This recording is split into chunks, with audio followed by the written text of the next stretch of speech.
ఏంటి భాను? మీతో ఒక విషయం మాట్లాడదామని వచ్చాను అత్తయ్య. మాట్లాడొచ్చా? నువ్వు ఈ ఇంటి మనిషివి భాను. మనందరం ఒకటే అనుకున్నప్పుడు ఇలా అడగడంలో అర్థం లేదు. నాకు తెలుసు అత్తయ్య, కానీ ఇప్పుడు నేను చెప్పబోయే విషయాన్ని మీరెలా తీసుకుంటారో నాకు అర్థం కావడం లేదు. అందుకే అలా అడిగాను. నా పిల్లలు సంతోషంగా ఉండాలని నేను కోరుకునే మనిషిని భాను. మీ అందరి ఆనందం కోసమే నేను బ్రతుకుతున్నాను. కాబట్టి నువ్వడిగేదేదైనా సరే సరైనదని చెప్పి నేను అర్థం చేసుకుంటాను. అడుగు. మా శివ అన్నయ్యని మీరు క్షమించగలరా అత్తయ్య?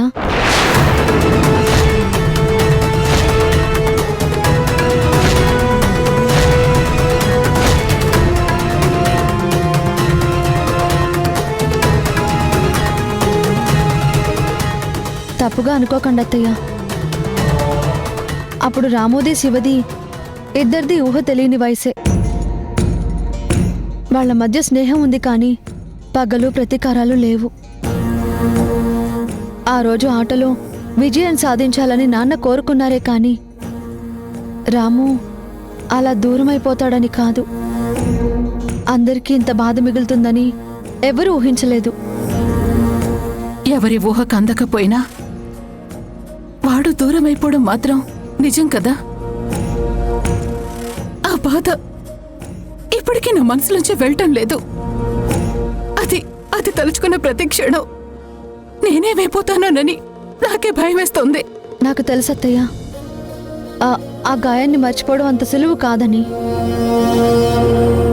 కానీ ఆ రోజు జరిగిన దాంట్లో అన్న ఇది తప్పు లేదని మాత్రం మీరు గ్రహిస్తే చాలు. లేదు, తను తప్పు చేశాడని మీరు అనుకున్నా దానికి తగిన శిక్ష అనుభవిస్తున్నాడు. అదే అత్తయ్య, తల్లిదండ్రులకి దగ్గరగా ఉండాల్సిన వయసులో వాళ్ళకి దూరం అయ్యాడు. ఆత్మీయత అనుబంధాలకి దూరంగా వెళ్ళిపోయాడు.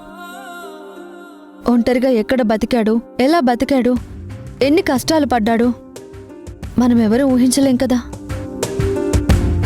తెలిసి తెలియక జరిగిన తప్పులో తనకి భాగం ఉంటే ఆ శిక్ష అనుభవించినట్టే కదత్తయ్య. జీవిత ఖైదీకైనా శిక్ష 14 ఏళ్లే ఉంటుంది. కానీ అంతకన్నా ఎక్కువగానే మా అన్నయ్య అనుభవించాడు. అందుకే అడుగుతున్నాను, తనని క్షమించండి అత్తయ్య.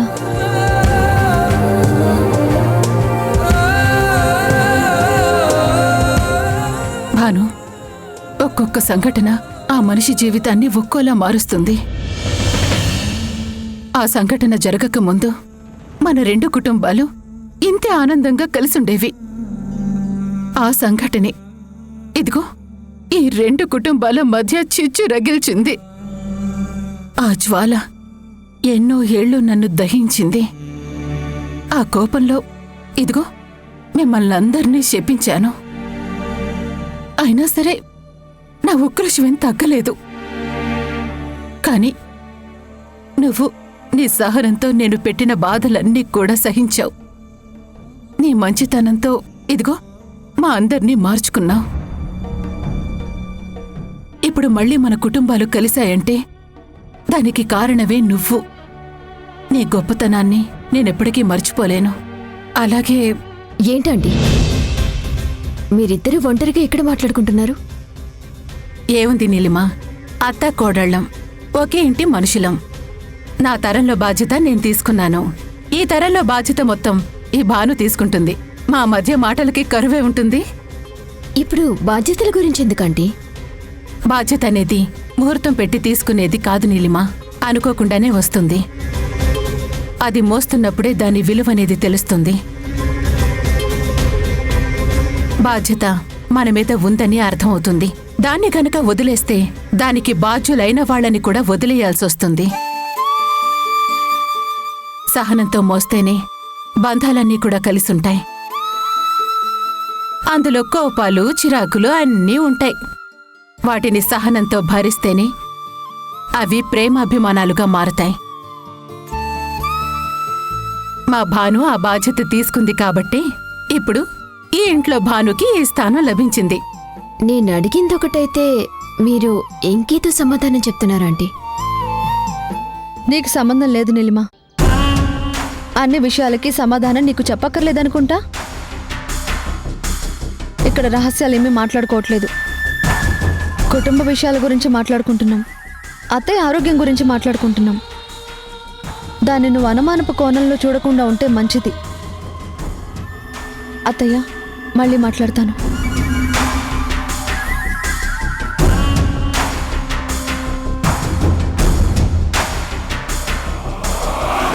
డౌటే లేదా, భాను ఏదో మాట్లాడింది, కానీ చాలా తెలివిగా ఇద్దరు కవర్ చేశారు.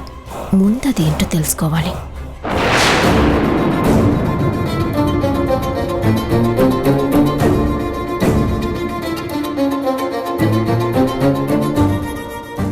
అత్తయ్య మనసులో ఏముందో తెలుసుకునే లోపే నీలిమ వచ్చి చెడగొట్టింది.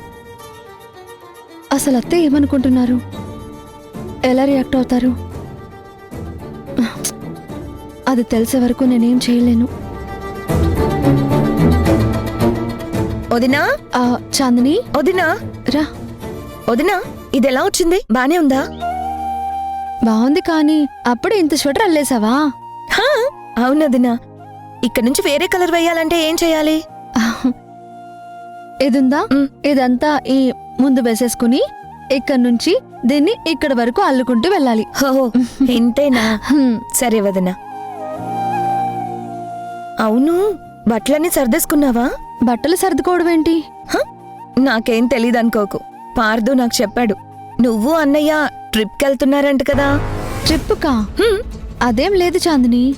ఎందుకు వదినా దాస్తావు? అన్నయ్య పార్దుతో చెప్తేనే కదా పార్దు నాకొచ్చి చెప్పేది. నాకు మీ అన్నయ్య అయితే ఏం చెప్పలేదు. అయ్యో, సారీ వదినా. నీకింకా అన్నయ్య చెప్పేసి ఉంటాడేమో అనుకున్నాను. అన్నయ్య చెప్పినప్పుడు నీకేం తెలియనట్టు మాట్లాడు. హ్మ్? ఎందుకంటే అన్నయ్య ఇవ్వాల్సిన సర్ప్రైజ్ ముందే చెప్పానని తెలిస్తే అన్నయ్య బాధపడతాడు. నేను చెప్పానని చెప్పొద్దు. హ్మ్?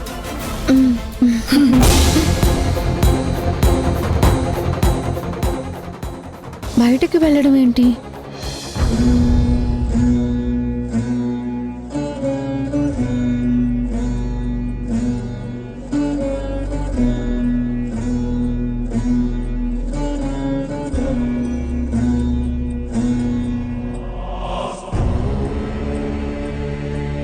ఏంటి ఊర్మిళ, చాలాసేపటి నుంచి ఏదో ఆలోచిస్తున్నట్టున్నావు. దేని గురించి అంతలా ఆలోచిస్తున్నావు? ఏ బాధ అయితే ఇన్నాళ్ళు నా గుండెల్ని పిండేసిందో దాని గురించేనండి. రాము గురించా? రాము గురించే, కాని వాడి విషయంలో భాను అడిగిన దాని గురించి ఆలోచిస్తున్నానండి. అసలు తను ఎందుకలా మాట్లాడిందో ఎంత ఆలోచించినా నాకు అర్థం కావడం లేదు. ఏమైంది ఊర్మిళ? భాను ఏమడిగింది? రాము విషయంలో జరిగిన దానికి వాళ్ళన్నయ్య శివాని క్షమించగలరా అత్తయ్యా అని అడిగింది.